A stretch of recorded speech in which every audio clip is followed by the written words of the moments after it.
कृष्णचरणकमलेभ्यो नमः।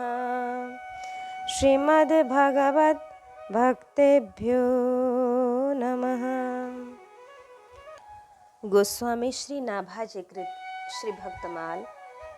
हम श्रवण कर रहे हैं चतुर्थ खंड के भक्तों के चरित्र।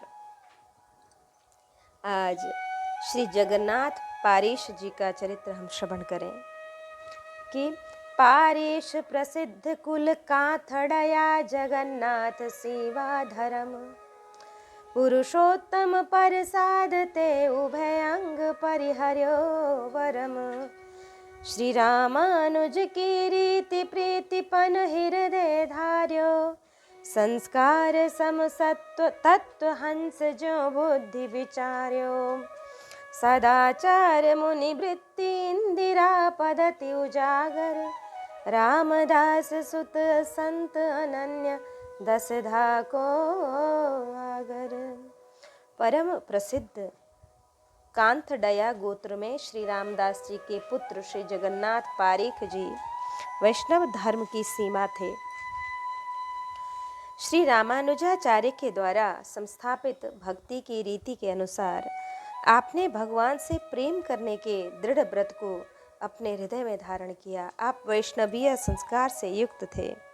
नीर क्षीर विवेकी हंस की तरह समान रूप से व्यक्त भगवत तत्व को आपने अपनी बुद्धि में धारण किया। आपका सात्विक स्वभाव एवं आचार विचार मुनियों का सा था। आप लक्ष्मी संप्रदाय में चमकते हुए प्रसिद्ध संत थे और प्रेम भक्ति के अनन्य उपासक भी थे। गुरुदेव श्री पुरुषोत्तमाचार्य जी की कृपा से आपने स्थूल शरीर पर लोहे का और भाव शरीर पर आध्यात्मिकता का कवच पहन रखा हुआ था, कवच धारण किया था। इस प्रकार आपके दोनों शरीर तथा सुरक्षित रहे, अतः वैष्णव धर्म की सभी मर्यादाओं का पालन करने में आप बड़े समर्थ हुए। पारीश कांथड़या परीक्षक, न्यायकारी और जांच करने वाले को पारीख कहते हैं। हीरा जवाहरात आदि के परीक्षक वैश्य कुल में भी यह शब्द प्रचलित है। छात्रों की परीक्षा लेने वाले ब्राह्मणों के वंश में भी पारीख होते हैं। कांथडया यह ब्राह्मणों का गोत्र है। इसी में करमेति जी का जन्म हुआ था। निर्मल कुल कांथडया धन्य परसा झी जाई। राजस्थान गुजरात आदि प्रांतों में पारीख ब्राह्मण एवं वैश्य पाए जाते हैं। सीबा धर्म का भाव यह कि परम धर्म के दृढ़ उपासक थे। रामानुज की रीति प्रीति, श्री संप्रदाय का मत है कि ज्ञान ध्यान उपासना आदि शब्दों का पर्यायवसान भक्ति विशेष में है। प्रेम मिश्रित ध्यान ही भक्ति है। स्नेहपूर्व मनुध्यानम भक्ति रीत्युच्यते बुधई। स्नेह पूर्वक बार बार ध्यान को ही विवेकी जन भक्ति कहते हैं। कर्म ज्ञान उपासना और शरणागति ये चार मुक्ति के साधन हैं। उनमें कर्म और ज्ञान भक्ति इसके द्वारा मुक्ति में हेतु है। इसलिए कर्म को अंग और भक्ति को अंगी कहते हैं। भक्ति का सर्वश्रेष्ठ तात्पर्य प्रपत्ति से है। भगवान की प्राप्ति में भगवान ही साधन है। इस प्रकार की जो स्थिर बुद्धि है उसे ही साध्य भक्ति और प्रपत्ति कहते हैं। ईश्वरीय अनुकंपा प्राप्त करने का सर्वश्रेष्ठ और सरल उपाय यही है कि इसी को शरणागति कहते हैं। शरणागत को निम्नलिखित प्रकार से प्रार्थना करनी चाहिए। पितरं मातरं दारान् पुत्रान् बन्धून् सखीन् गुरून् रत्नानि धनधान्यानि क्षेत्राणि च गृहाणि च सर्वधर्मांश्च संत्यज्य सर्वकामांश्च साक्षरान् लोकविक्रान्तचरणौ शरणं ते व्रजं विभो। हे प्रभु, मैं पिता माता स्त्री पुत्र बंधु मित्र गुरु रत्न राशि धन धान्य खेत और मोक्ष पद इन सब के सहित संपूर्ण कामनाओं का त्याग कर समस्त ब्रह्मांड को आक्रांत करने वाले आपके दोनों चरणों की शरण में आया हूँ।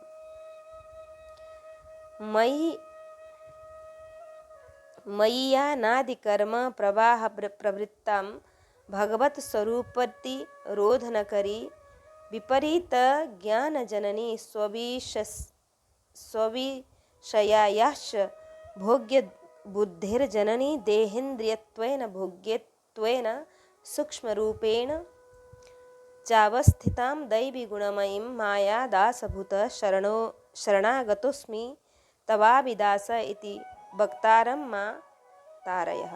शरणागति गद्य में है ये कि जो मेरे अनादि कर्मों के प्रवाह रूप में चली आ रही है, जो मुझसे भगवान के स्वरूप को छिपा लेती है, जो विपरीत ज्ञान की जननी है और जो अपने विषय में भोग्य बुद्धि को उत्पन्न करने वाली है, जो देह इंद्रिय भोग्य तथा सूक्ष्म रूप से स्थित रहने वाली है, उस दैवी त्रिगुणमयी माया से मुझ दीन दास का आप उद्धार कीजिए। मैं आपका दास हूँ, किंकर हूँ और आपकी शरण में हूँ। हे भगवान, मन वाणी और शरीर के द्वारा अनादिकाल से अनेकों न करने योग्य कर्मों का करना, करने योग्य कर्मों का न करना, भगवान का अपराध, भगवत भक्तों का अपराध तथा और भी जो अक्षम्य अनाचार रूप नाना प्रकार के अनंत अपराध मुझसे हुए हैं, उनमें जो प्रारब्ध बन चुके हैं अथवा जो प्रारब्ध नहीं बने हैं, उन सभी पापों का तथा जिन्हें कर चुका हूँ, जिन्हें कर रहा हूँ और जिन्हें अभी करने वाला हूँ, उन सबको आप क्षमा कीजिए। उन सब पापों का मुझे क्षमा कीजिए।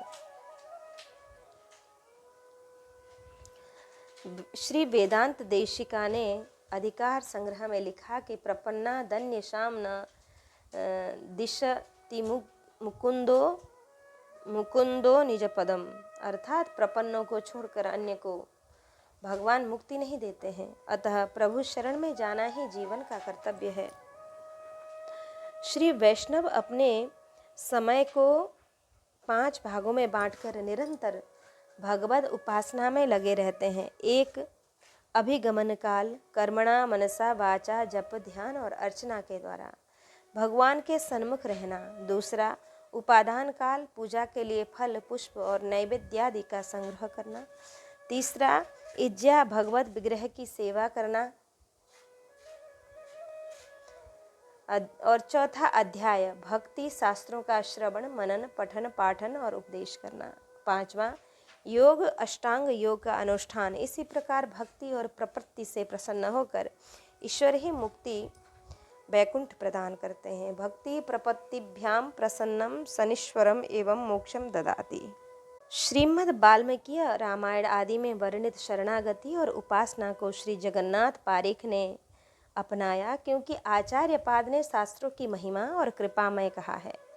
माता पिता संभ्योपि वत्सलतरम शास्त्रम पुनः यथा भूतवादिम ही शास्त्रम, अर्थात शास्त्र हमें इतना प्रेम करता है जितना हजारों माता पिता नहीं कर सकते। पुनः शास्त्र में हमें वैसी बात बताता है जैसे कि वह है कि तवानुभूति संभूतम प्रीति कारितदा सताम देहि में कृपया नाथ न जाने गति मन्यथा। हे नाथ, कृपा करके मुझे अपना सेवक बना लीजिए, मुझे अपनी दास्ता का दान दीजिए। कैसी दास्ता? जो कि प्रीति से होती है, प्रेम जिसको करा लेता है। कैसा प्रेम? आपके अनुभव से होने वाला। मैं अपार सौंदर्य माधुर्यमयी आपकी दिव्य श्रीमूर्ति का दर्शन एवं वात्सल्य आदि गुणों का अनुभव करूं। आपकी ऐसी सेवा भक्ति के अतिरिक्त अन्य कोई उपाय नहीं दिखाई पड़ता है। संसार समतत्व, तिलक, मुद्रा, छाप, नाम, माला, कंठी और मंत्र, ये वैष्णवों के 5 संस्कार हैं। पुंड्रम मुद्रा तथा नाम माला मंत्राश्च पंचम अमीहि 5 संस्कारा परमैकांत हेतव, ये वैष्णव के हेतु हैं। जैसे पृथ्वी जल अग्नि वायु आकाश, ये 5 तत्व सृष्टि के कारण हैं। इनके बिना सृष्टि हो ही नहीं सकती। इसी तरह 5 संस्कार के बिना वैष्णवता संभव नहीं। ऐसा मानकर श्री पारेख जी पंच संस्कारों को अनिवार्य बताते थे। पुनः आप पुनर्जन्म के भक्त थे। आपके संस्कार ऐसे थे कि आप समान रूप से सर्वत्र व्याप्त ईश्वर तत्व के अनुभवी हो गए। हंस ज्यों बुद्धि विचारी, मिले हुए दूध और जल को अलग करने वाला सार तत्व, दुग्ध को ग्रहण कर असार तत्व, नीर को त्यागने वाला पक्षी हंस प्रसिद्ध है।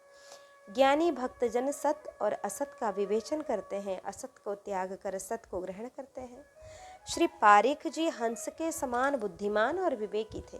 अतः मिश्रित सत असत का अलगाव कर सके। तात्पर्य यह है कि आपने ऐसा उपदेश दिया कि लोग मिथ्या माया मोह से मुख मोड़कर भगवत सन्मुख हो गए।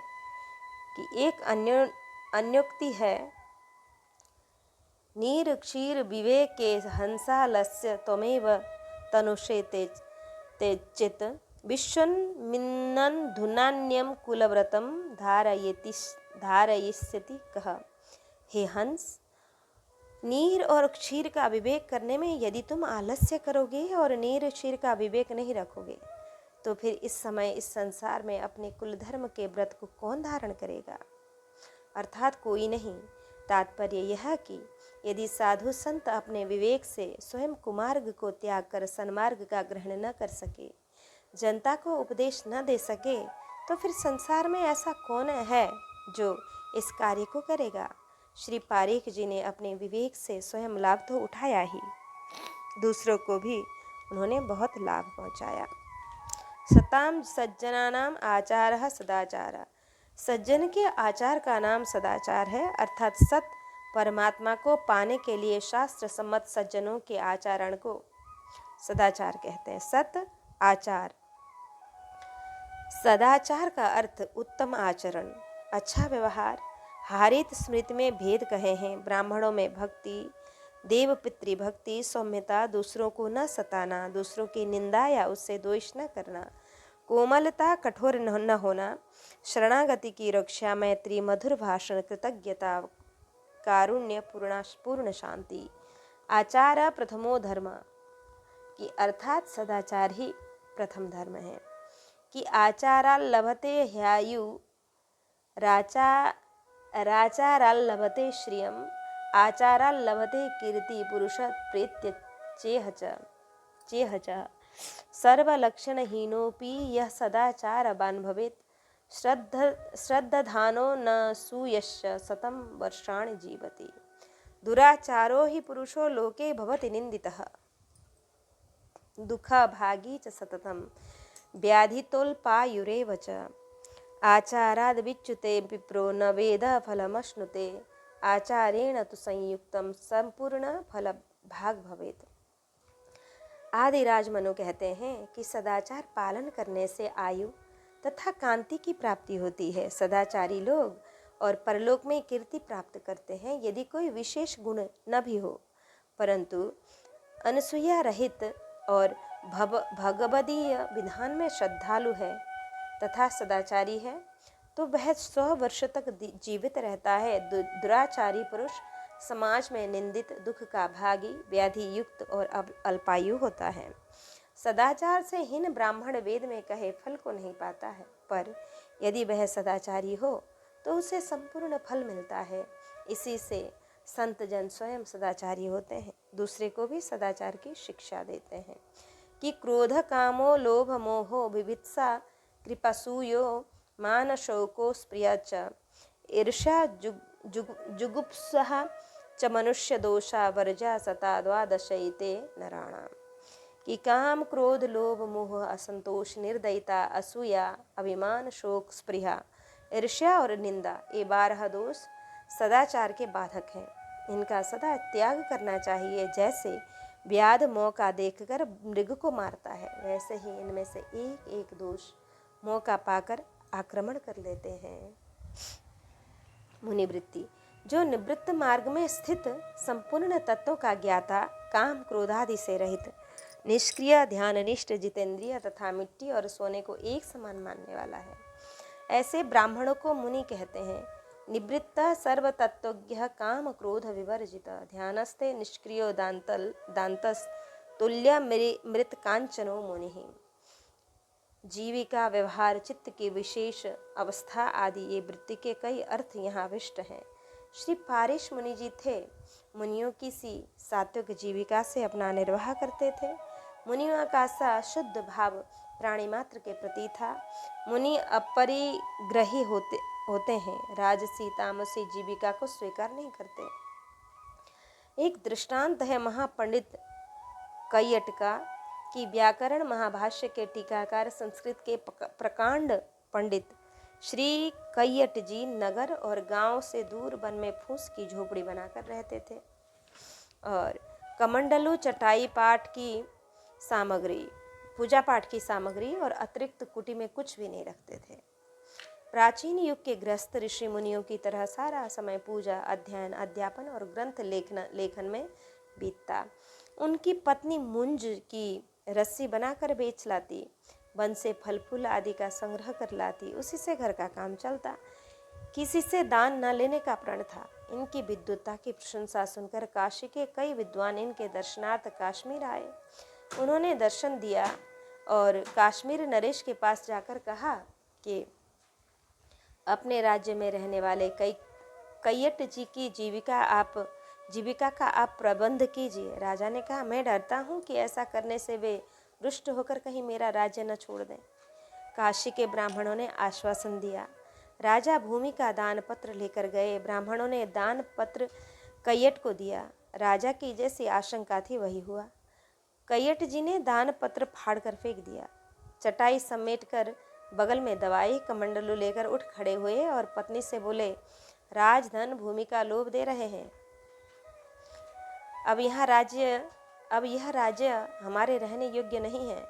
मेरी पुस्तकें उठा लो और चलो। काशी के ब्राह्मणों ने प्रार्थना करके क्षमा मांगी।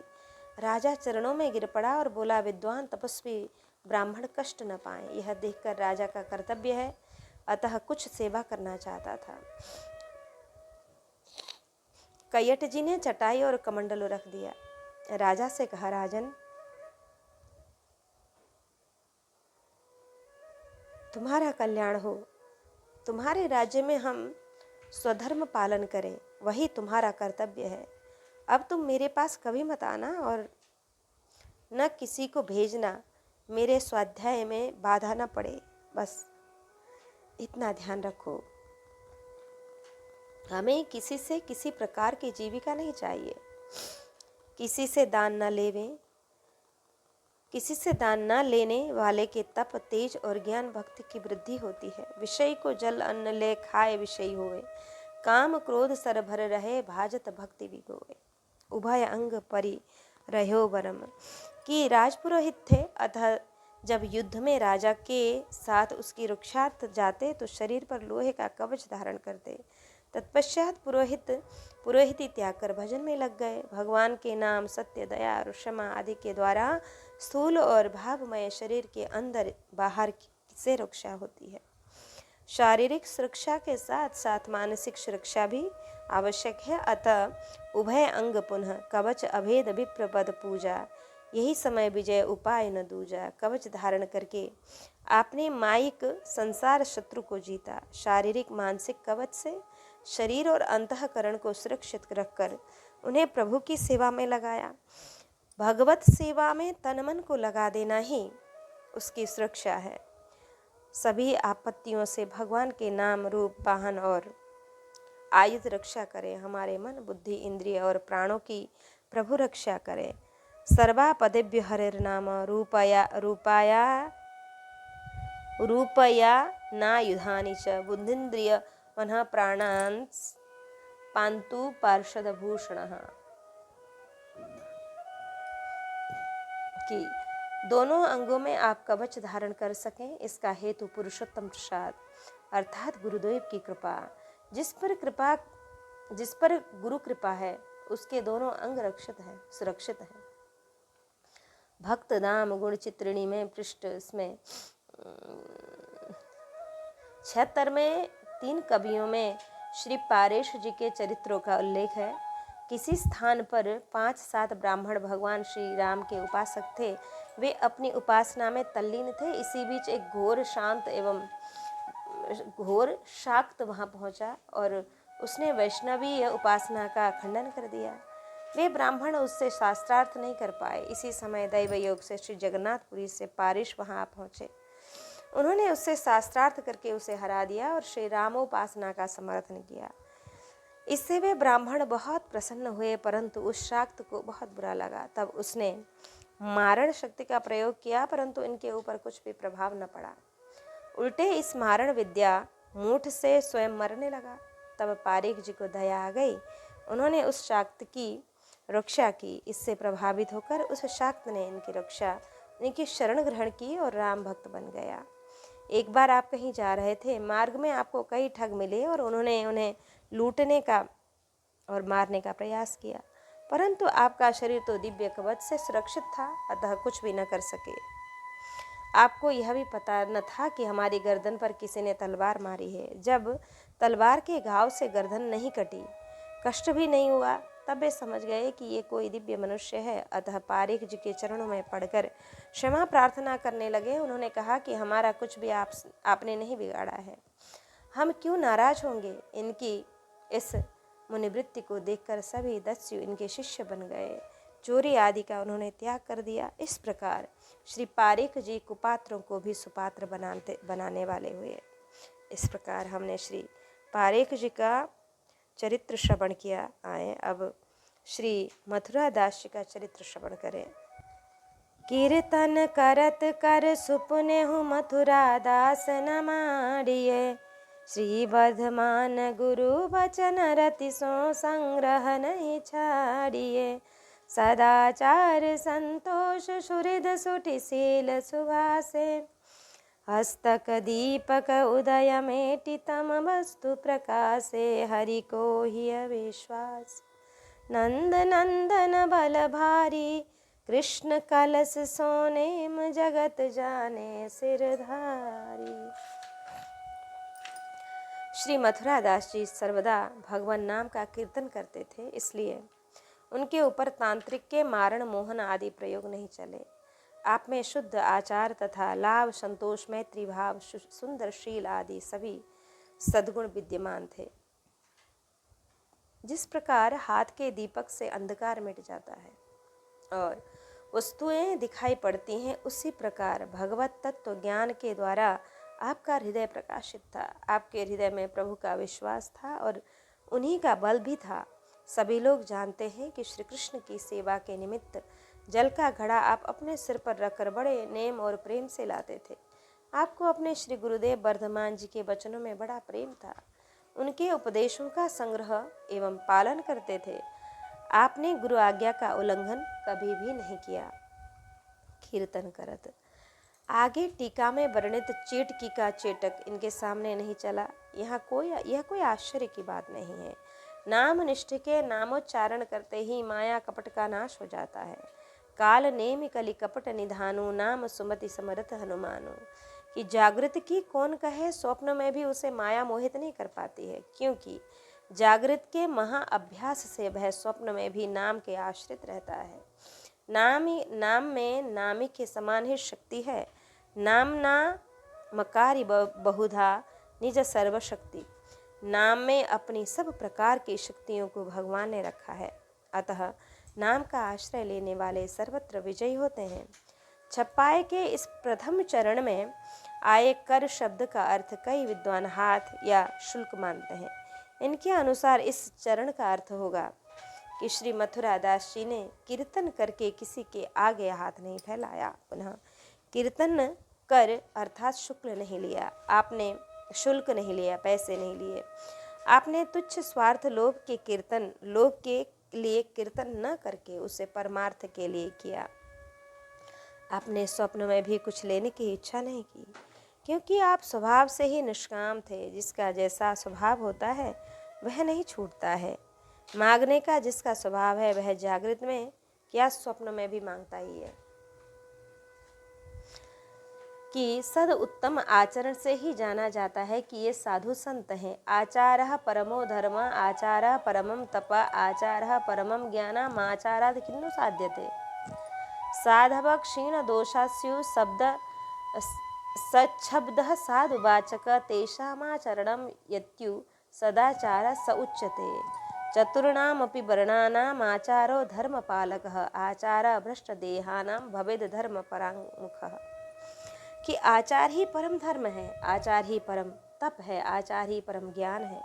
आचार से क्या सिद्ध नहीं होता, आचार सारा स्वार्थ परमार्थ सदाचार से सिद्ध हो जाता है। साधु लोग सर्वथा निर्दोष होते हैं। सदाचार में सत शब्द शिष्ट साधु का वाचक है। उनका जो आचरण है वह ही सदाचार कहलाता है। कि आचार ही ब्राह्मण, क्षत्रिय, वैश्य और शूद्र चारों वर्णों का धर्म का पहरेदार है। आचारहीन पुरुष से धर्म दूर हो जाता है। आचारहीनम न पुनन्ति वेदा यद्यप्यधीता स षड् भिरंगे छंदास्यनम मृत्युकाले त्यजन्ति निडम शकुंता इव जात पक्षः। 6 अंगों के सहित पड़े हुए वेद भी आचारहीन को पवित्र नहीं कर सकते हैं और मृत्यु काल में उन्हें उसी प्रकार छोड़ देते हैं जैसे पंख निकल जाने पर पक्षी घोंसले को छोड़ देते हैं। तन धन के नाश होने पर कुछ भी नहीं बिगड़ता है, परंतु यदि आचार नष्ट हो गया तो सर्वनाश हुआ समझिए। रावण विद्वान और ब्राह्मण था, पर आचारहीन होने से उसकी राक्षस संज्ञा हो गई। अनाचारी पराधीन होकर कारागार में डाल दिया जाता है। आचार से अपने गांव, देश, कुल आदि की रक्षा होती है और उसके त्याग से अपने सहित सबका नाश होता है। दृष्टांत है द्रोण और द्रुपद का। दोनों गुरुकुल में साथ साथ पढ़ते थे, परंतु राजकुमार और द्रोण निर्धन ब्राह्मण के पुत्र थे। दोनों की मित्रता हो गई। द्रुपद ने कहा, जब मैं राजा बनूंगा तो आपका बड़ा सत्कार करूंगा। कालांतर में द्रुपद राजा हो गए। द्रोणाचार्य निर्धनता में जीवन यापन करते हुए तप करने लगे। कृपाचारी की बहन कृपी के साथ इनका ब्याह हो गया। अश्वत्थामा नामक एक पुत्र हुआ। शस्त्र और शास्त्रों के अद्वितीय ज्ञाता होते हुए भी इतने निर्धन थे कि एक गाय भी इनके पास न थी। अश्वत्थामा ऋषि बालकों के मुख से दूध की महिमा सुनी तो आकर माता से मचल गया कि मैं तो दूध पीऊंगा। माता ने बहुत समझाया पर बालक न माना। तब उसने चावल के आटे को घोल कर दिया और कहा, लो यह दूध है, इसे पी लो। इससे पहले बालक ने कभी दूध पिया न था, अतः आटे के जल को पीकर प्रसन्नता से नाचता हुआ आकर दूसरे बच्चों से कहने लगा कि मैं दूध पीकर आया हूँ। बच्चों ने तिरस्कार करके कहा कि तुम्हारे यहाँ गाय है? गाय तो है नहीं, फिर दूध कहाँ से पिया? अश्वत्थामा रोने लगा। उसने द्रोणाचार्य को आकर कहा। यह सुनकर द्रोणाचार्य बड़े दुखित हुए। तब उन्हें मित्र द्रुपद की याद आई। वे द्रुपद के राज दरबार में पहुँचे और मित्र मित्र कहकर मिलना चाहा। राजमत से भरे द्रुपद ने सहपाठी का तिरस्कार किया। सदाचार को भुलाकर बोला, रे दरिद्र ब्राह्मण, गुरुकुल की बात को भूल जा। मैत्री बराबर वालों से होती है। तो निर्धन ब्राह्मण और मैं राजा, मेरी तेरी मित्रता कैसी?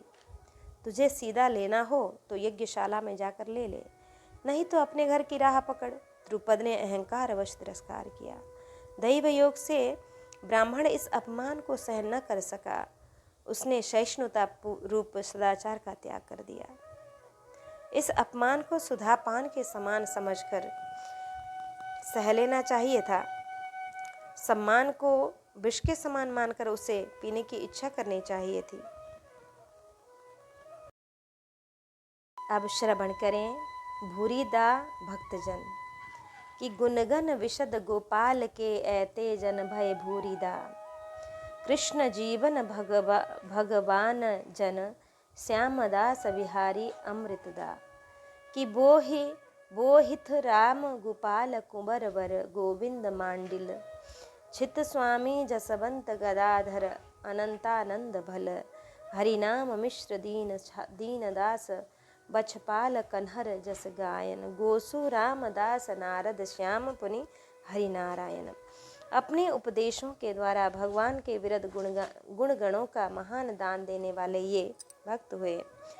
श्री बोहित जी, राम गोपाल जी, कुंवरवर जी, गोविंद जी और प्रेममयी अमृत के दाता हुए ये भक्तजन। कि भगवान की कथा विशद है, श्रोता वक्ता को विशद बना देता है। कि मृषा गिरस्ता यसति रसत्कथा न कथ्यते यद भगवान धुक्षजः तदेव सत्यं तदुहैव मंगलम तदेव पुण्यम भगवद गुणोदमय। जिस वाणी के द्वारा घट घट वासी भगवान के नाम लीला गुण आदि का उच्चारण नहीं होता वह निरर्थक सारहीन है, सुंदर होने पर भी असुंदर है और उत्तम उत्तम विषयों का प्रतिपादन करने पर भी वह असत कथा ही है।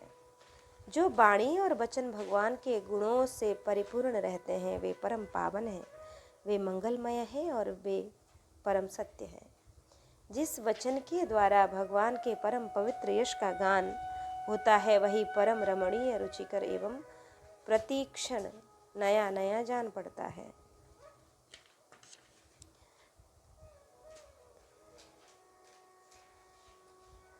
कि गुणगन दया क्षमा शौशील्य सौहार्द ब्राह्मण देवत्व भक्त वत्सल्य आदि, उनमें भक्त वात्सल्य सब ही को टारे हैं। भक्तों को इसी गुण का सहारा है। दंडवत मात्र से विभीषण को अपनाया, कंबा दयालम शरणम ब्रजेम। कि जिस वचन के द्वारा भगवान के परम पवित्र यश का गान होता है वही परम रमणीय रुचिकर एवं प्रतिक्षण नया नया जान पड़ता है। उससे अनंत काल तक मन को परमानंद की अनुभूति होती रहती है। कि मनुष्य का सारा शोक चाहे वह समुद्र के समान लंबा चौड़ा हो और गहरा क्यों न हो, उस वचन के प्रभाव से सदा के लिए लौकिक संपत्ति, अन्न धन धाम धरती हाथी और घोड़ा आदि के लेने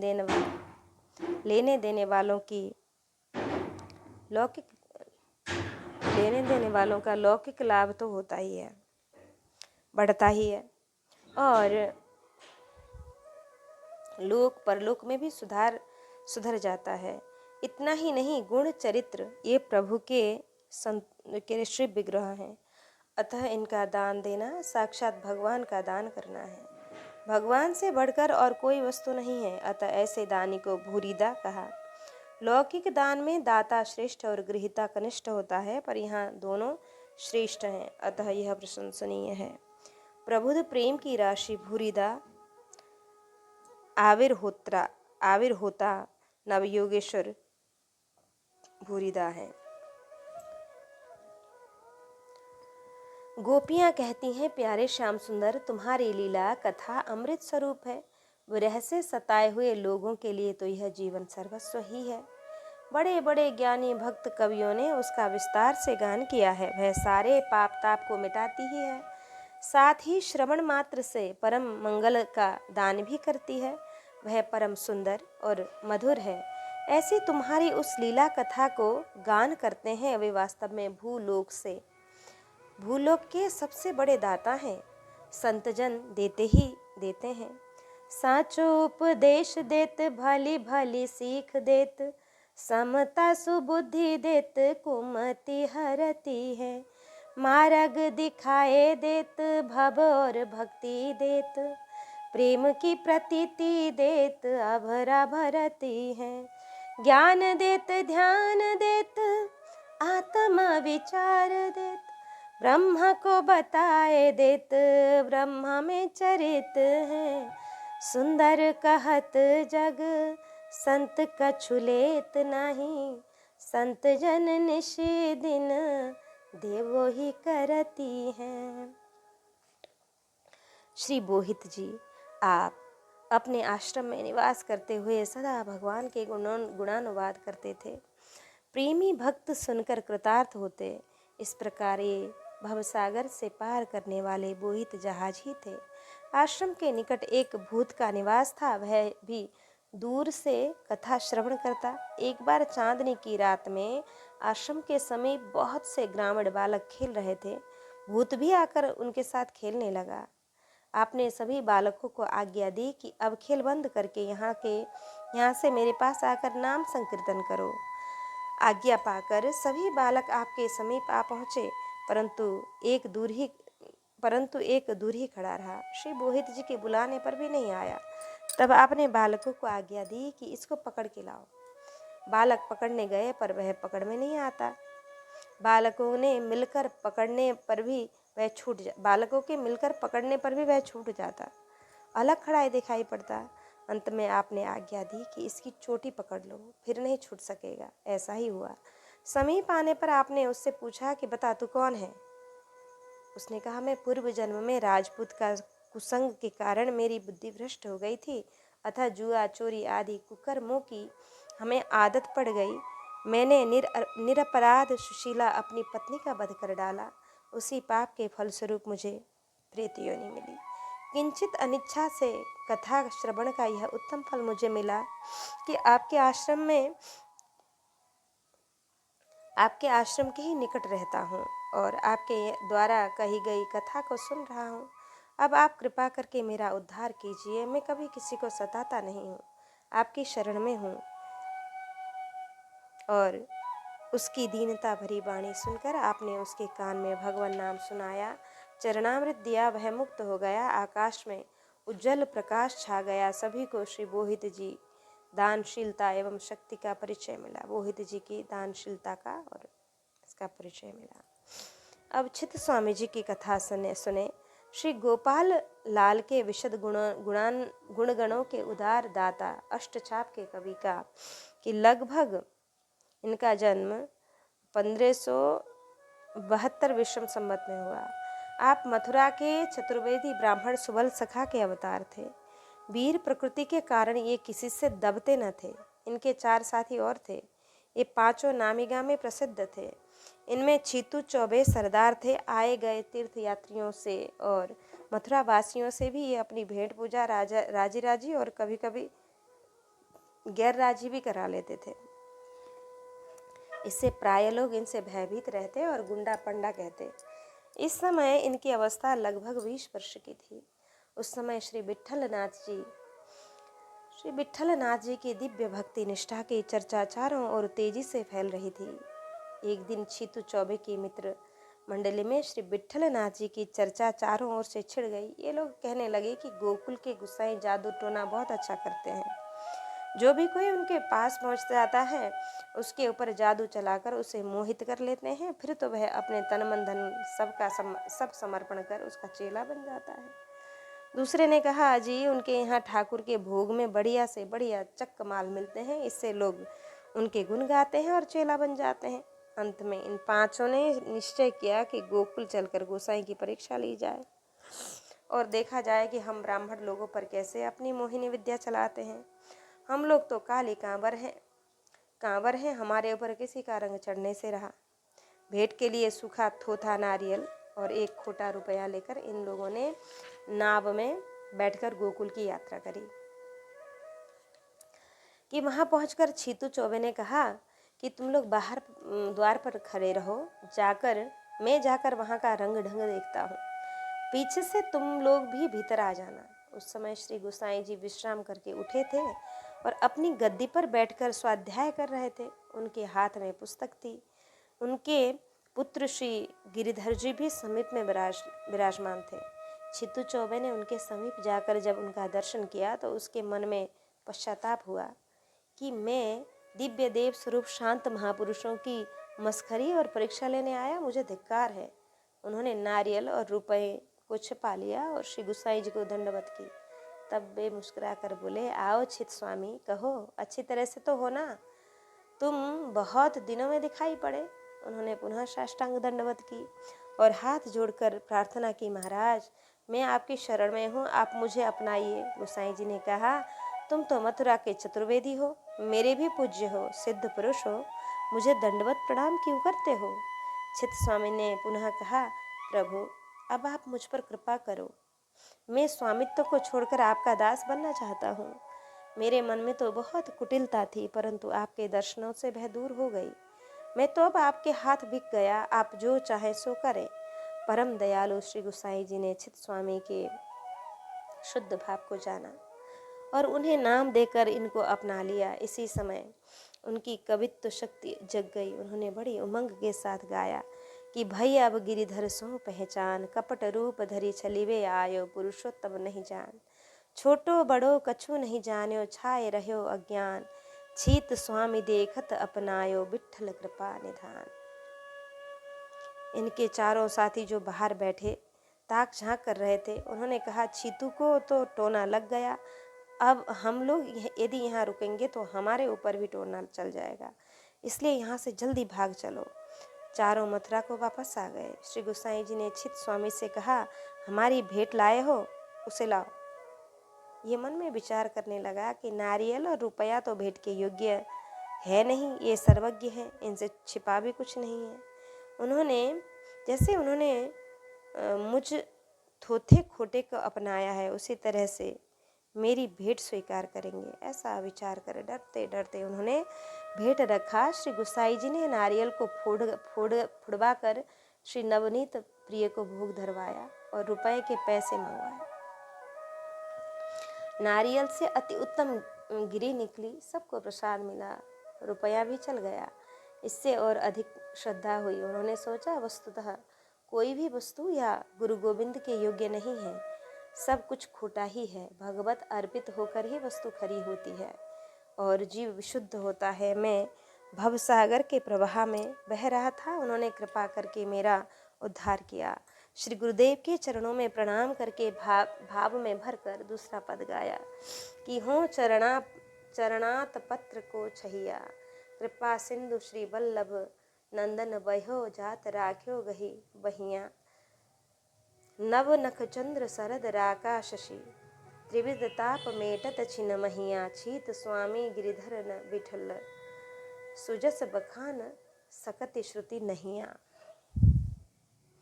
इस पद को सुनकर गोसाई जी बड़े प्रसन्न हुए। छित स्वामी जी ने कहा, महाराज, वेद भी आपकी महिमा का पार नहीं पाते तो उसे तुच्छ कवि क्या गावेगा। संध्या आरती का समय हो गया था, इसलिए श्री गोसाई जी ने आज्ञा दी कि मंदिर में जाकर श्री नवनीत प्रिय के दर्शन करो। आपने आकर दर्शन किया तो श्री ठाकुर जी के निकट ही श्री गुरुदेव जी के दर्शन हुए। मन में आया कि भीतर से मंदिरों में आने का रास्ता होगा, उसी से आ गए। पुनः इधर उधर आकर देखा तो गद्दी पर विराजमान है। अब छीत स्वामी ने श्री गोसाई जी के वास्तविक रूप को समझा और साष्टांग दंडवत प्रणाम किया। कुछ देर बाद शयन आरती हुई और श्री गोसाई जी ने भगवान का प्रसाद छीत स्वामी को पवाया और आज्ञा दी कि प्रातः काल ही श्री गोवर्धन चले जाना और श्रीनाथ जी के दर्शन करके आना।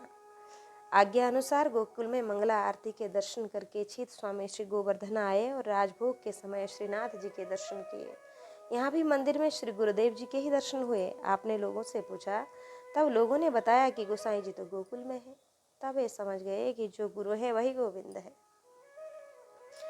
गोवर्धन से चलकर छीत स्वामी ने पुनः गोकुल आकर श्री गोसाई जी को साष्टांग दंडवत प्रणाम किया। फिर उन्होंने पूछा, कहो, श्रीनाथ जी के दर्शन हुए? उन्होंने कहा, हाँ महाराज, श्रीनाथ जी के निकट आपके भी दर्शन हुए। ऐसा कहकर आपने अपने को अनुभव का पद गाया। जे वसुदेव किए पूरन तपते फल फलित श्री वल्लभ देह, जे गोपाल हते गोकुल में तेई अब आय बसे करी गेह। इस प्रकार तीसरे दिन यमुना में स्नान कराकर श्री गोसाई जी ने इन्हें ब्रह्म संबंध कराया था।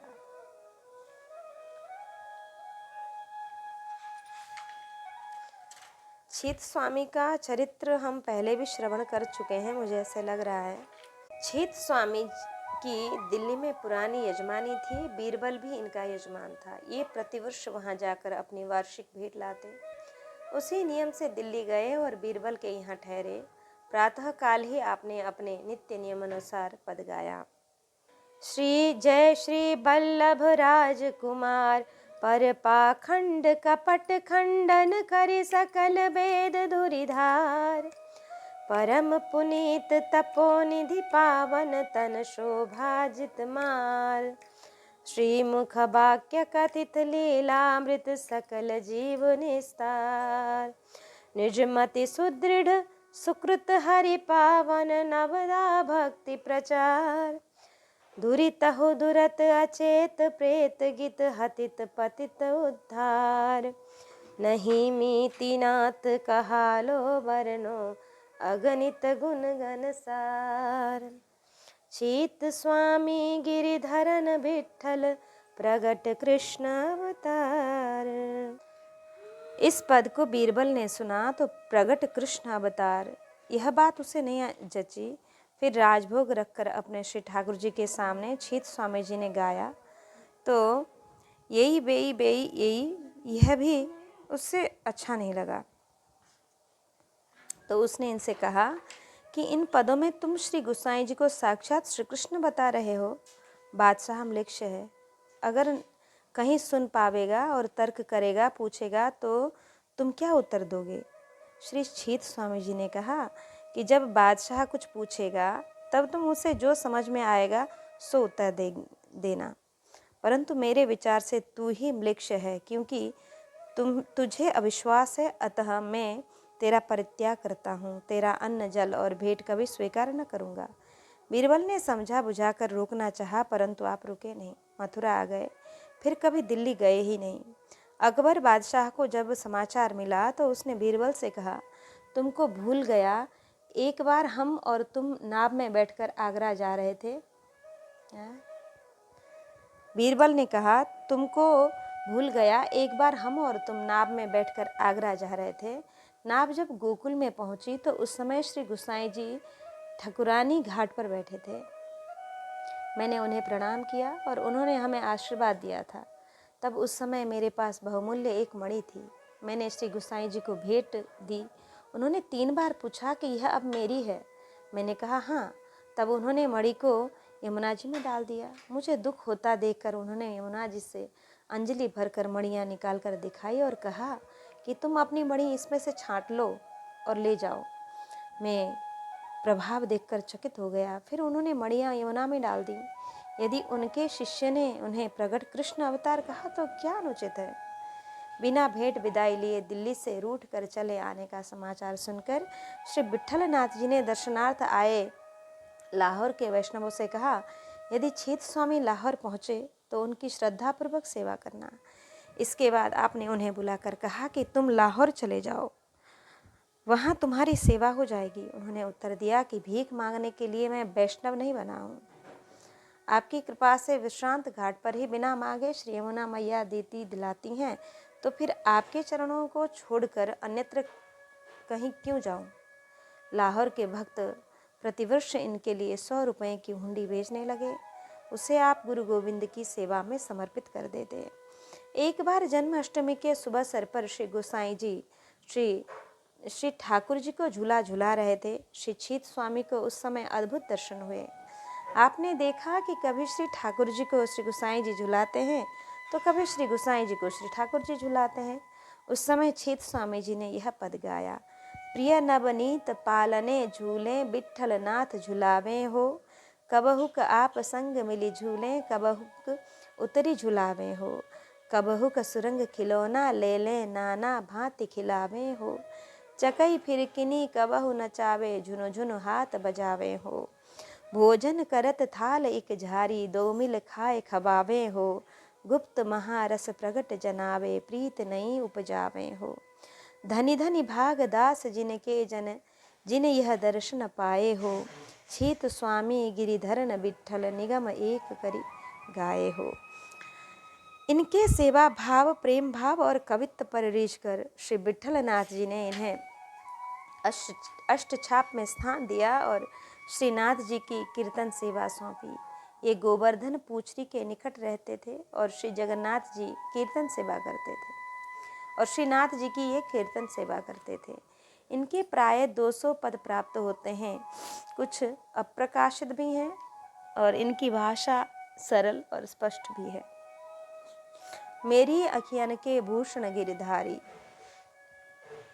मेरी अखियन गिरिधर भावें, कहा कहो तो सो सुनि सजनी उतहि को उठि धावें, मोर मुकुट कानन कुंडल लखितन गसी गति बस बिसरावें, मो बाजू बंद कंठ मणिभूषण निरखि निरखि सचुपावें, छीत स्वामी कटि क्षुद्र घंटिका नूपुर पद ही सुनावें, यह छवि सदा श्री विट्ठल के उर्मो मन मोद बढ़ावें, कि ये हो विध ना तो पे आचरा पसारी मांगो जन्म जन्म दियो यही ब्रस बसीबो, आहिर की जाति समीप नंद घर घरी घर श्याम हेर हेर हेर हेर बसीबो, दधि के दान मिस ब्रज की बिथिन में झकझोरनी अंग अंग को परसिवो। छीत स्वामी गिरिधरन विठ्ठल सरद रैन रस रास को बिलसिवो। श्री गुरुदेव विठ्ठलनाथ जी के लीला प्रवेश के पश्चात ये उनके वियोग में व्यथित हो गए। उस समय उन्हें श्रीनाथ जी ने दर्शन दिया कि बिहरत सातो रूप धरे। इस पद को गाते गाते आपने निवास स्थान पुछरी पर ही अपने विषम संवत 1642 में शरीर छोड़ा और नित्य धाम में प्रवेश किया। श्री बिहारी दास जी का चरित्र। भक्त जगत में श्री बिहारी देव इस नाम से जाने जाते हैं। आपके पिता का नाम मित्रसेन था। ये दिल्ली बादशाह के उच्च पदाधिकारी थे। आप सब प्रकार के सुखों में संपन्न थे, परंतु संतान के बिना सभी सुख फीके लगते थे। पंडित चतुर्भुज जी नाम के एक आपके घनिष्ठ मित्र थे। उन्हें स्वामी श्री हरिदास जी की कृपा से पुत्र की प्राप्ति हुई थी। अतः उन्होंने अपने मित्रसेन के लिए श्री स्वामी जी से प्रार्थना की और चतुर्भुज जी के कहने से मित्रसेन जी भी श्री स्वामी जी के दर्शनार्थ श्री वृंदावन आए और इन्हें भी श्री स्वामी जी की कृपा से श्रावण शुक्ल 3 को एक पुत्र रत्न की प्राप्ति हुई। उसका नाम बिहारी दास हुआ। पंडित चतुर्भुज के पुत्र कृष्णदास जी थे। वे भी श्री स्वामी जी के कृपा पात्र और अनन्य रसिकों में से एक थे। वे रात दिन नित्य विहार उपासना में इतने लीन रहते थे कि अन्य बातों की सुध बुध रहती ही नहीं थी। इसलिए आपके द्वारा रचित कोई साहित्य या अन्य विवरण नहीं मिलता है। पिता के देहांत के बाद श्री बिहारी दास जी राज सेवा से नियुक्त हुए और एक बार आसाम पर आक्रमण करने के लिए आपको खाना खान के साथ जाना पड़ा। वहाँ युद्ध एवं उसकी रीति नीति के से आपके मन में दुख, उसके बाद वैराग्य उत्पन्न हो गया। आपने अपने मन में दृढ़ निश्चय किया कि अब यमनों की नौकरी नहीं करनी है। छुटकारा पाने का कोई रास्ता नहीं दिखाई पड़ा तो आपने अपने ही हाथ से अपना एक हाथ काट डाला। ओह! इस महान प्रायश्चित से प्रारब्ध क्षीण हो गए और यवनराज की सेवा से सहजता में मुक्ति मिल गई कि श्री वृंदावन में आकर निधिवन में श्री स्वामी जी के चरणों का स्पर्श करते ही आपका कटा हुआ हाथ ज्यों का त्यों आ गया। श्री स्वामी जी की आज्ञा से श्री विठ्ठल विपुल देव जी ने इन्हें शिक्षा दीक्षा प्रदान की और निकुंज महल की उपासना का रहस्य बताया कि तभी से श्री बिहारी देव जी इस नाम से आप प्रसिद्ध हुए। आपकी गुरु गोविंद में निष्ठा और रहनी सहनी एक सी थी। आपके समकालीन श्री हरिराम जी व्यास को कहना पड़ा कि सांची प्रीति बिहारी न दासे के करबा के कुंज कामरी के कुरु स्वामी हरिदासे प्रतिबाधिक सही सकत नतिन को जातन नहीं कहा कही त्रासे महामाधुरी मत मुदित होए गावत रस जस जगत उदासे छिनहि छिन परितीति बढ़त रस रीति निरखि विधि बीवी बदन बिलाके अंग संग नित्य विहार बिलोकत ही आस त्रिभुवन बसी ब्यासे। श्री स्वामी श्री हरिदास जी के निकुंज प्रवेश के 7वें दिन ही जब स्वामी विठ्ठल विपुल देव जी भी श्री स्वामिनी स्वरूप में लीन हो गए तो उनके स्थान पर श्री बिहारी देव जी विराजमान हुए। श्री बिहारी जी के सेवा आप उसी लाड़ चाव से करते थे, किंतु कभी कभी नित्य केली की भावना में ऐसे लीन हो जाते कि देह कृत्य की सुध बुध भी भूल बैठते थे। एक दिन आप स्नान करने के लिए श्री यमुना तट पर गए। वहाँ दातुन करते हुए विहरत लाल बिहारी न दो श्री यमुना जी के तीरे तीरे इस तुक को गाने लगे। उस समय युगल की छवि छटा में आप ऐसे छक गए कि दातुन करते और दातुन करते और गाते गाते संध्या हो गई। त्रिकाल यमुना स्नान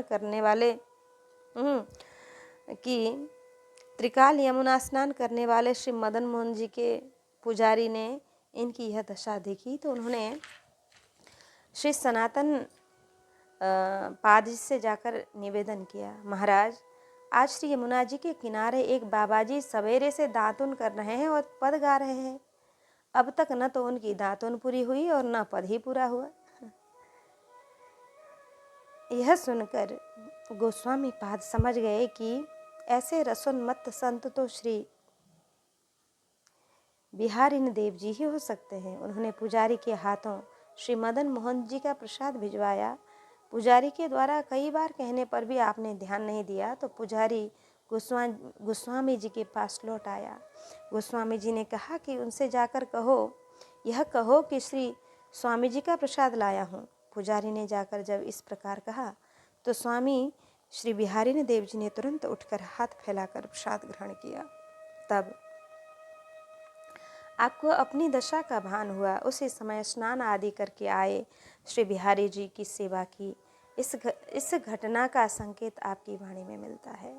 सरस रूप सुख में सन्यो मन अटक्यो गुणगान, बिहारी न दास जाने नहीं कित भोजन अनसान असनान, कि उठी बैठ्यो हो भोर ही एक तान गुणगान, आबत जात अथे लग गयो तीन काल असनान।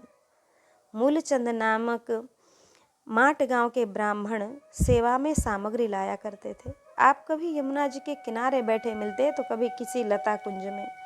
आपकी इस तन्मयता को देखकर उसने स्वयं श्री बिहारी जी की सेवा प्राप्त करने की प्रार्थना की। आपने उसकी भाव भक्ति को देखकर उसे श्री बिहारी जी की सेवा सौंप दी। कुछ समय पश्चात उसका देहांत हो गया तो उसके भाई ने श्री बिहारी जी की सेवा की। उसकी भी मृत्यु हो गई तो कुछ काल तक आपने फिर स्वयं सेवा की। फिर गोस्वामी श्री जगन्नाथ जी पर प्रसन्न होकर आपने उन्हें सेवा सौंपी बिहारी जी की। तब से अब तक श्री बिहारी जी की सेवा उन्हीं के वंशज करते चले आ रहे हैं। सुहावनी शरद ऋतु का समय था। निधिवन का सौंदर्य सीमा को पार कर रहा था।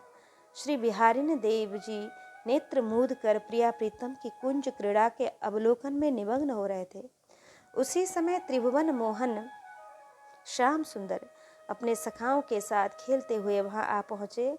सखा श्री कृष्ण से पूछ बैठे, अरे कन्हैया, देख आंखों को बंद करके यहाँ कौन बैठा है? श्याम सुंदर ने कहा, रहने दो, मुझे क्या पड़ी, संत को अपना भजन करने दो। सखाओं ने आग्रह किया, नहीं भैया, संत से कुछ वार्तालाप सत्संग तो करना चाहिए। नंद नंदन ने श्री बिहारी देव के समीप आकर उन्हें पुकारा, बाबा, ओ बाबा, जरा आंखें तो खोलो।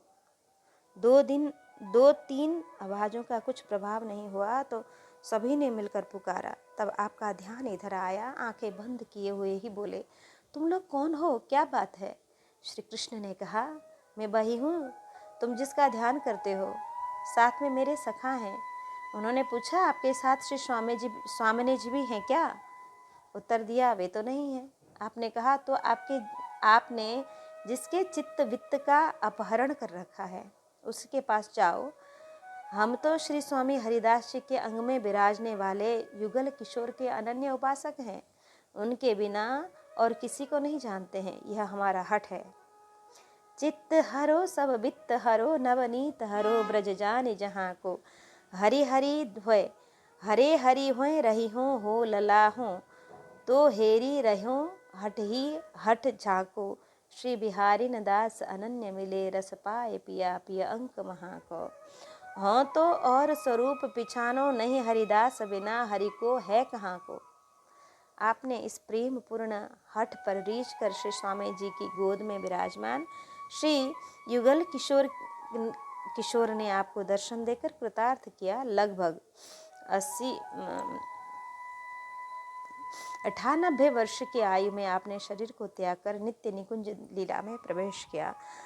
आप श्री स्वामी जी के द्वारा प्रवर्तित वृंदावन की निकुंजोपासना में सुदृढ़ स्तंभ रस सिद्धि के महान तत्वज्ञ एवं सब उसके भाष्यकार थे। आपकी वाणी ओजस्विनी एवं बड़ी रसीली थी।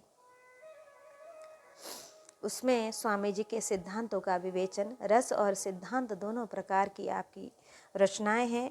श्री व्यास जी, श्री ध्रुवदास जी आदि ने आपकी कहनी रहनी, निर्भयता आदि की प्रशंसा की है। ब्रजनाथ जी कहते हैं, एडो एडो एडो फिरो विपुल बल रस को पिए, बाने जाकी सुनत छूटे सब साधन हिए,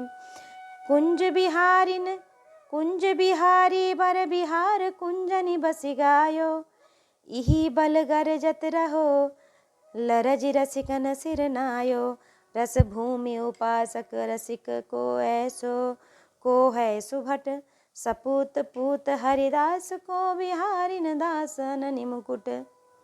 किम गयो नित्य बिहार रीति सब जगते न्यारी,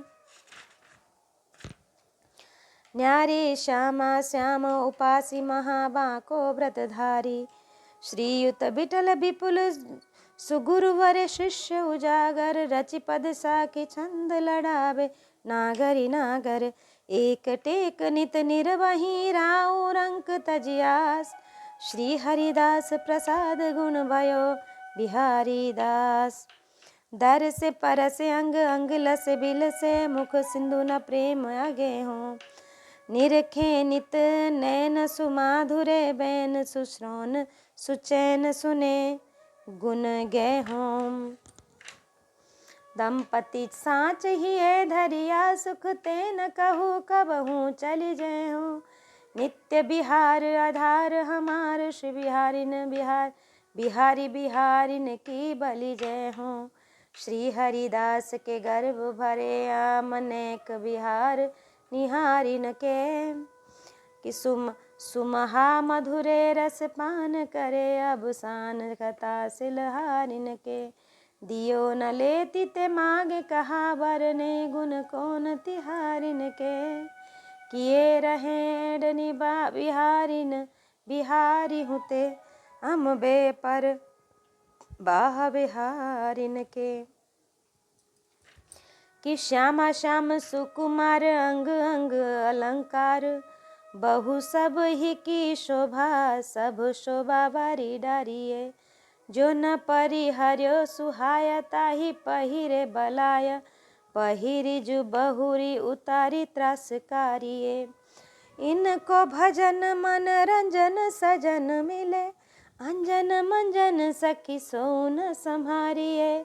कहत बिहारी दास रस सुख सागर यो, बिहार में सिंगार भार काहे को सिंगारिये।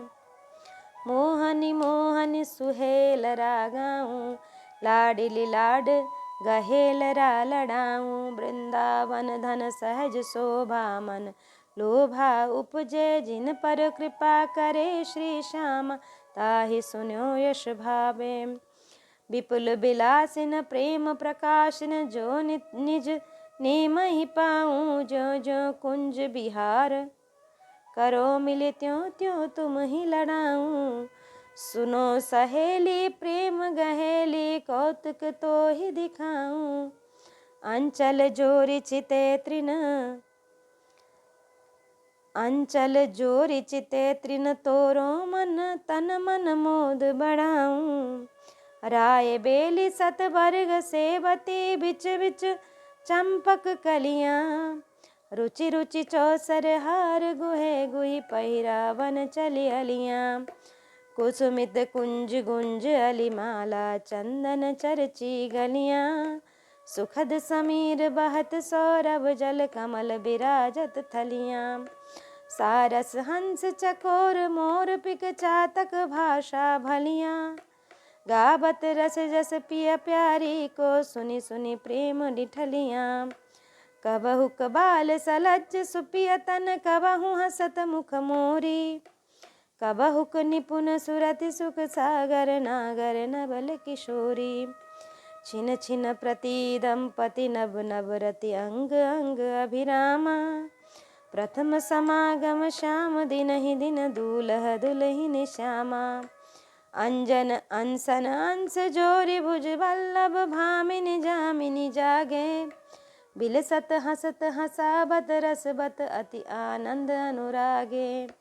तन नव तन तरुण तमाल, लाल मिली लता ललित फल फलियां। देत आशीष बिहारिन दासी, करहु न बल रति रलियां। इस प्रकार श्री बिहारिनी दास जी का सुचरित्र हमने श्रवण किया, जो श्री हरिदास जी के शिष्य थे। संसार से निवृत्त भक्तों का चरित्र श्रवण करें। निर्वर्त भये संसार ते ते, मेरे जजमान सब।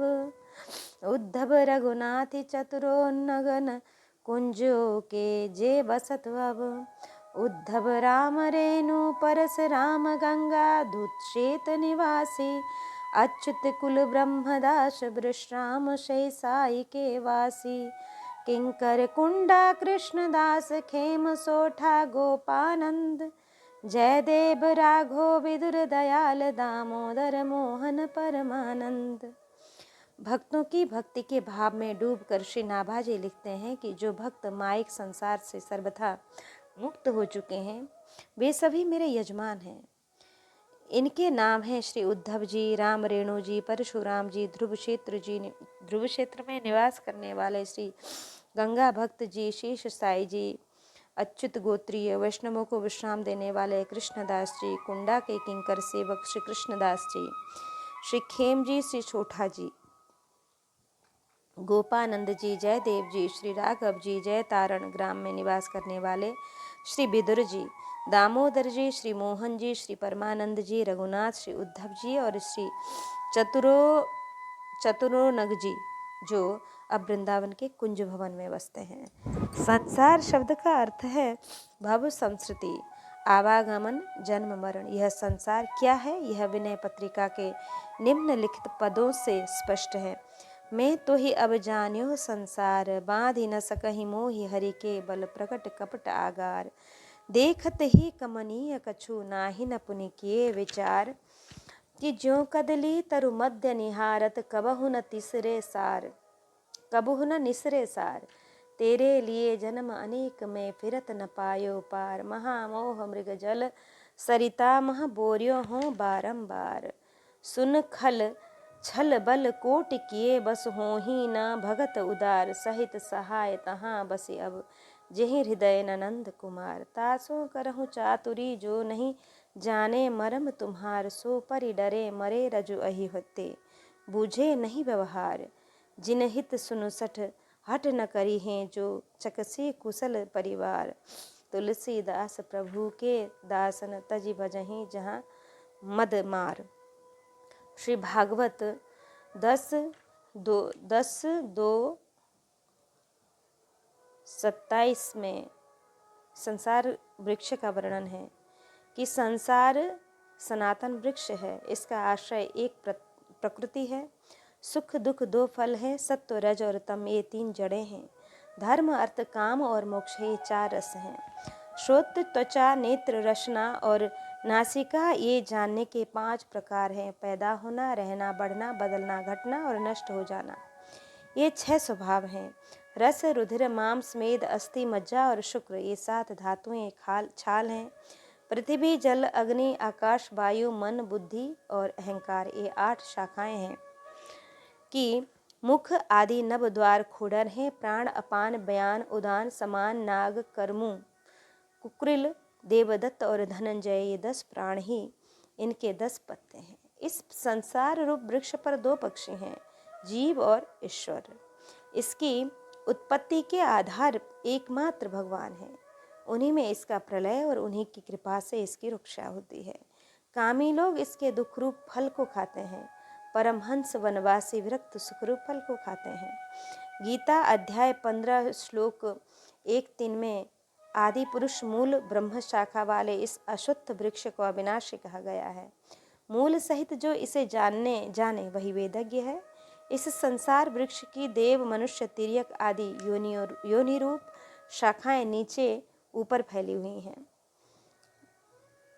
और मनुष्य लोक में कर्मों के अनुसार बांधने वाली अहमता ममता और वासना रूप जड़ें भी नीचे ऊपर व्याप्त हैं। इसका रूप जैसा कहा है विचार काल में नहीं पाया जाता है, क्योंकि न तो इसका आदि है और न ही अंत। स्थिति भी अच्छी प्रकार से नहीं है, इसलिए अहमता ममता और वासना रूप दृढ़ मूलों वाले संसार रूप वृक्ष को दृढ़ वैराग्य रूप शस्त्र द्वारा काटकर उस परम पद रूप परमेश्वर को भली भांति खोजना चाहिए। रामचरितमानस उत्तराखंड में संसार वृक्ष रूप श्री राम को नमस्कार किया गया है कि भवाटबी भवसागर जन्म मरण से जो रहित हो गए हैं वे संसार से निवृत्त हैं। भक्तगण भक्ति के प्रभाव से संसार से निवृत्त हो जाते हैं। ये मानवा विगत राग परावरज्ञा नारायणं सुरगुरुं सततं स्मरन्ति।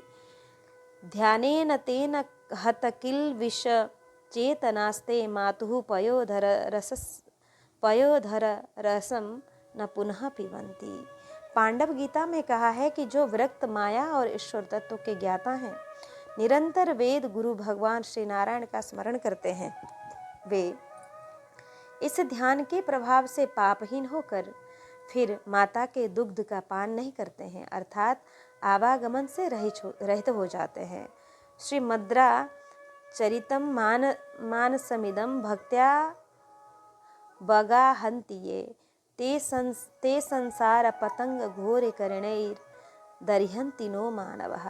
अंतिम मंगलाचरण श्लोक 2 में कहा कि जो भक्ति पूर्वक श्रीमद रामचरित्र मानस सरोवर में स्नान करते हैं, अर्थात प्रेम सप्रेम कथा सुनते हैं, वे मनुष्य संसार रूपी सूर्य की तरह प्रखर तेज किरणों से नहीं जलते, अर्थात परम शांति का लाभ पाकर सदा प्रसन्न रहते हैं। ऐसे जो भक्तजन हैं, भाव यह कि मैं उनका पुरोहित हूँ। यजमानों के दान से जैसे पुरोहित की जीविका चलती है, वैसे ही इनके दान से ही हमारा लोक परलोक निर्वाह होगा। नाई धोबी आदि प्रजा जीविका देने वाले को यजमान कहते हैं। मैं सेवक हूँ और ये भक्त मेरे यजमान हैं। कि कैसा भी पुरोहित या सेवक हो, यजमान लोग उसका पालन पोषण करते हैं, उसी तरह मैं चाहे जैसा हूँ पर भक्तों के द्वारा पोष्य हूँ। इसके पहले छंद 146 में भूरिदा का भाव के भाव यह है कि विशद गोपाल गुण गायक और कुंजो जे वसत धामवासी जो संत वे ही हैं, संसार से निवृत्त हो सकते हैं, वे ही मेरे यजमान हैं। श्री उद्धव जी भगवान के परम अनुरागी संत थे। नित्य प्रति संत भगवंत की बड़े सद्भाव से सेवा करते। श्री ठाकुर जी सेवा में एक बड़ी सुंदर लुटिया थी, उसी से नित्य प्रति भगवान को जल पिलाते थे। किसी दिन एक आगंतुक संत ने उस लुटिया को मांगा, आपने प्रसन्नता से उसे लुटिया दे दी। उसकी जगह एक पर दूसरी लुटिया सेवा में लाकर मांग रख दी। इससे रुष्ट होकर श्री ठाकुर जी ने उसे फेंक दिया। आपने लाकर फिर रखा तो फिर फेंक कर बोले कि तुम्हारा मुझ में स्नेह नहीं है, तभी तो मेरी अच्छी लुटिया दूसरे को दे दी, और यह जो मुझे पसंद नहीं है लाकर मेरे पास रख दी। मैं इससे पानी नहीं पीऊंगा। अब तुम मुझे न खिला पिलाकर उन्हें ही खिलाओ पिलाओ जिनसे तुम्हें प्रेम है। यह सुनकर उद्धव जी ने कहा, देखो महाराज, नाराज होने की जरूरत तो नहीं है। एक संत ने लुटिया लाकर दी थी, दूसरा संत आकर उसे ले गया, तो क्या अनुचित हुआ? वह लुटिया आपकी नहीं थी। अब आपको जैसी चाहिए वैसी किसी और से चाहे मुझसे मंगवा लीजिए। हम तो जैसे भी हों संतों को प्रसन्न करेंगे। आपकी अप्रसन्नता का मुझे भय नहीं है। यह सुनकर प्रभु बहुत प्रसन्न हुए और उसी क्षण उसी तरह की अमृति मंगवा ली। एक बार उद्धव जी के आश्रम पर बहुत से संतों का आगमन हुआ, तब आपको बड़ी प्रसन्नता हुई। अर्घ्य पाद्य आचमन के लिए जल और आसन लगाने के लिए थल का प्रबंध करके आपने उन्हें पधराया। देखा तो घर में सीधा सामान बहुत थोड़ा था। आपने रसोई बनाना प्रारंभ कर दिया, परंतु मन में चिंता थी कि इतने सामान से कैसे पूरा पड़ेगा। भक्त चिंता से प्रभावित होकर उसी क्षण तब ही राम आज्ञा पाए रूप सानी सब सोज आनी सो उचारिए, अर्थात श्री राम जी की आज्ञा से एक रूपवती माता सामान रखकर वहीं लुप्त हो गई। आज जगदम्बा ने बड़ी कृपा की है, यह विचार कर उनके नेत्रों से अश्रुधारा बहने लगी। हरिदास जानी महारानी ठानी कृपा मोपे आने दृगपानी ऐसे उद्धव विचारिए। कि आपने उन अक्षय समान से कई दिन तक खूब संत सेवा करी।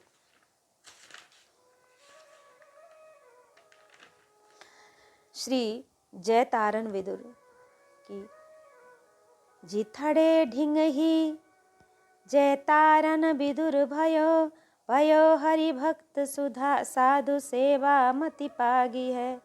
वर्षा न भई सब खेती सूखी गई, चिंता नहीं प्रभु आज्ञा दई बड़ो बड़ भागी है। खेत को कटावो गहावो ले उड़ावो, पावो 2000 मन अन्न सुन सुनी प्रीति जागी है। करी बहिरीति लोग देखे ना प्रतीति होत, गाय हरि मीत राशि लागी अनुरागी है। झीथड़ा ग्राम के निकट एक जयतारण नाम का गांव है। उसमें श्री विदुर जी भगवान के परम भक्त हुए।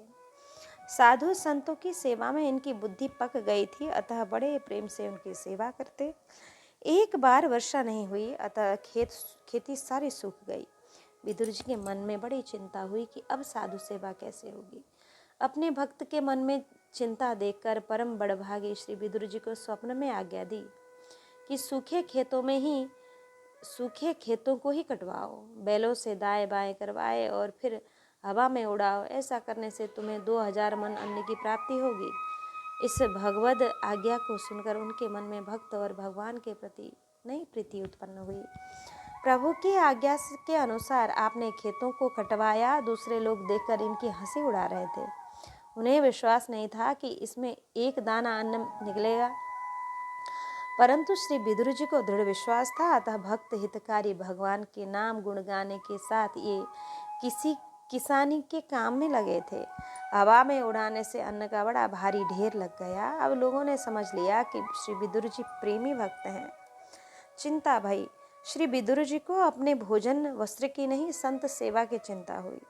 अन्न न होने से संतों का आगमन न होगा तथा उनके दर्शन, सेवा और सत्संग का लाभ न होगा। इस असह्य दुख का अनुमान कर चिंता हुई। श्री लाखा जी की तरह ये भी अन्यत्र जाने का विचार करने लगे। तब प्रभु ने रोका।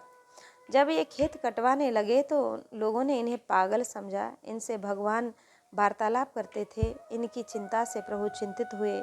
तब खेत काटने की आज्ञा दी। अतः इन्हें बड़भागी कहा कि भूसा बहुत कम अन्न का ढेर लग गया। भगवान कर्तुम अकर्तुम अन्यथा कर्तुम समर्थ हैं।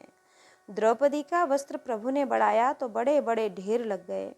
दुर्योधन ने कई बड़े बड़े कोठों में वस्त्र भरवा दिए। कुछ समय बाद वस्त्रों को उपयोग में लेने की इच्छा से कोठा खुला तो वहाँ एक टूक भी न था। वस्त्र रूप भगवान थे, वे अंतर्ध्यान हो गए।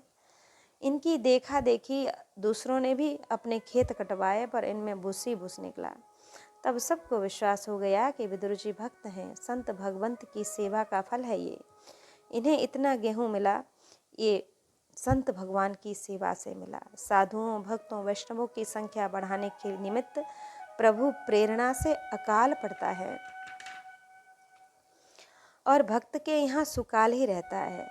इससे उदर निमित्त वेशधारियों की संख्या बढ़ती है। फिर ये सच्चे वैष्णव बन जाते हैं।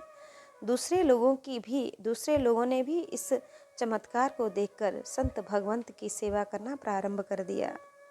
संत सेव जिन जिन करी, तिन तिन ही को राम, तुष्ट होई सब भांति करी, कीन्हे पूर्ण काम। इस प्रकार संसार से निवृत्त भक्त का चरित्र भी हमने श्रवण किया। अब कल के प्रसंग में किसी दूसरे भक्त का चरित्र श्रवण कर अपने को हम कृतार्थ करेंगे। आज के लिए जय जय श्री राधे श्याम। भक्त और भगवान की जय। श्री कृष्ण चंद्र भगवान की जय। जय जय श्री राधे।